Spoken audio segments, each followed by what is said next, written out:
Because as soon as we get a little close to someone, we start to see their faults. We think, oh yeah, this person is very wonderful, very beautiful, very kind, very nice, very intelligent, very creative, very wonderful.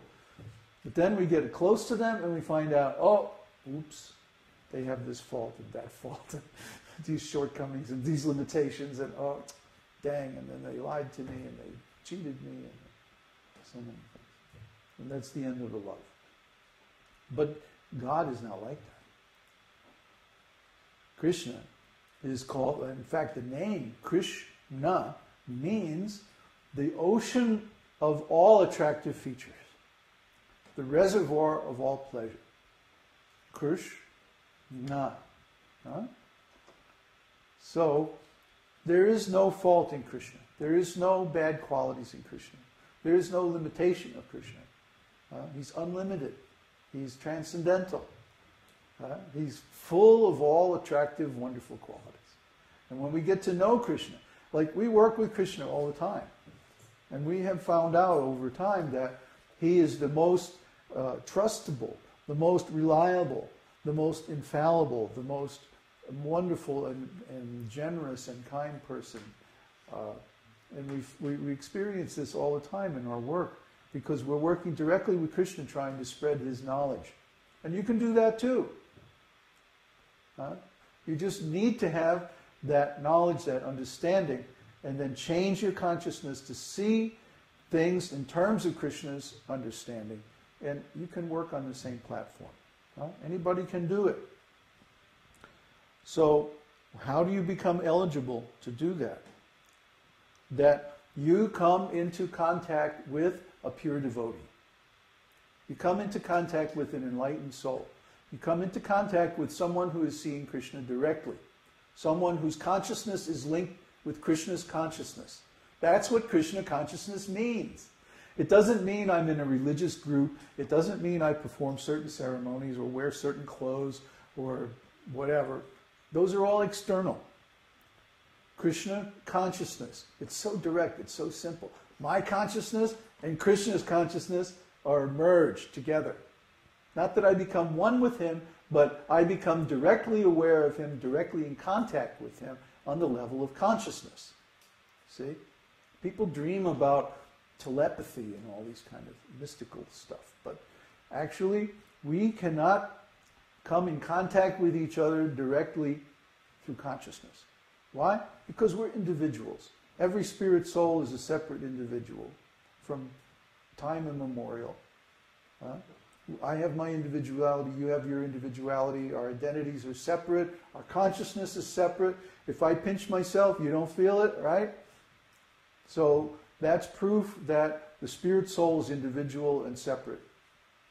And if we're that way now, that means we're always that way, because the spirit is eternal. Eternal means it doesn't change. So it's not that I can become God, or you can become me, or we can become merged together, or any of that. That's all nonsense. But what can happen, because God is our source, is that we can contact God directly through consciousness. And maybe we can contact each other indirectly through God. But to do that, we have to be in God consciousness or Krishna consciousness. We have to be directly in touch with God. And because God is in our hearts, because he's the source of emanation of the soul, because he's the ocean of consciousness and we're the drop, we can be directly in touch with God. But this is Krishna consciousness. This is yoga. Yoga comes from the word yukta, which is the same word that's also used to describe like hitching a horse to a cart or something like that, where they're connected. So when we're connected with God, we're in Krishna consciousness. Yogo yukta prasanatma. Na sochati na kankshati. When we are in this consciousness, united with God through yoga, then there's no desire and no lamentation. Na sochati na kankshati. Everybody in this world is separated from their object of their desire. Therefore, they're either desiring because they don't have what they want, or they're lamenting because they had it and they lost it. That's this material world. Past, present, and future. Desirable things in the past are a cause of lamentation. Desirable things in the future are a cause of lust. And lust burns like fire. The more lusty, the more desires we have, the more we're suffering, the more miserable we are. So, when we give up this desire and lamentation and simply become connected with God, the source of all pleasure, in the present time, and we fall in love with God, then Krishna consciousness. And that means we're always in pleasure, we're always in love. We always are experiencing aesthetic ecstasy. What is love? It's aesthetics. Aesthetics means I see this person and they're very beautiful and they have all these nice qualities. Oh, I'm so attracted. So when we discover God, when we meet God face to face, we get to experience these wonderful qualities directly.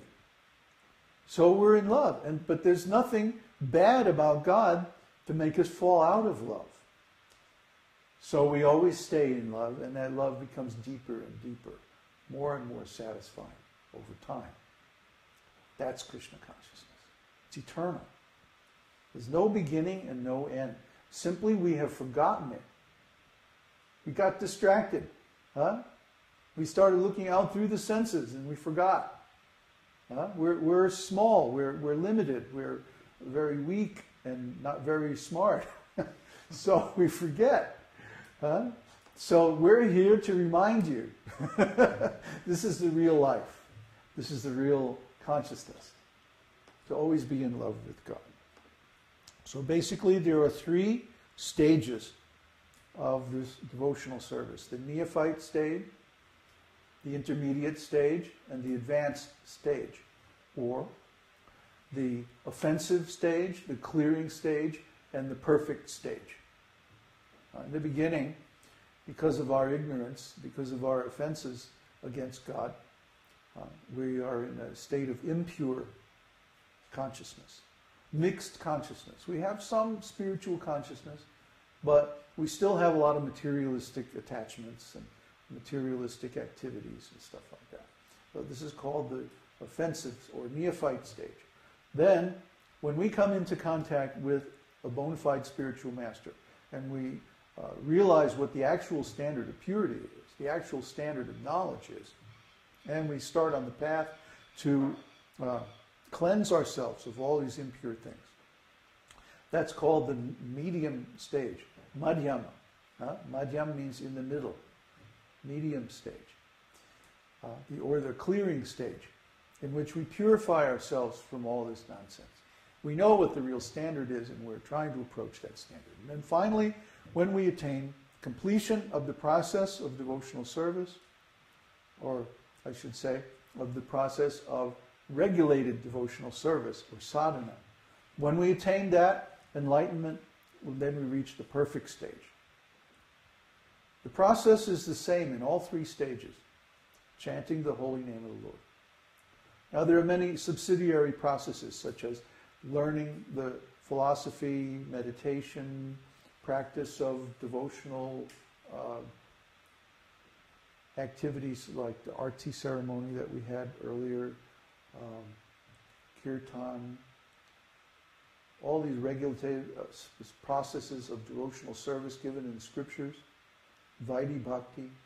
Then when you finally get to the stage of Bhava, and you begin to experience transcendental emotion, then you get to the stage of Raganuga Bhakti, spontaneous love of God, where you don't need any regulative principles, you just follow your heart, and it's all good, because the heart is now pure, no offensive. That's still a stage of sadhana. And then when one comes finally to the stage of pure love of God, that's the ultimate, and that's the perfect stage. Still, in all these 3 stages, the process is chanting the holy name of God. So we can chant the holy name in the impure stage, in the clearing stage, or in the perfect stage, and this is the perfect process.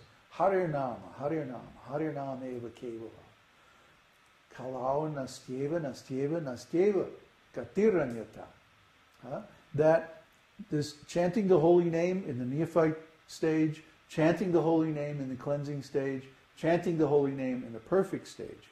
This alone is the method for spiritual advancement in the age of Kali. Because there's no other way by yoga, no other way by karma, no other way by jnana. These different spiritual processes that were okay in the past ages. But in this age, they don't work anymore. See? The Kali Yuga is very bad in one way. Because the classical spiritual processes that are given in the ancient scriptures are impossible to perform properly. It's not that they don't work. It's not the same thing. There's nothing wrong with them. But the conditions that we have today are so contaminated and so limiting. They don't work. They're not practical. Maybe a few people off in the Himalayas somewhere can do that. Or maybe some people off in a monastery somewhere, in the middle of nowhere can do it. But anyone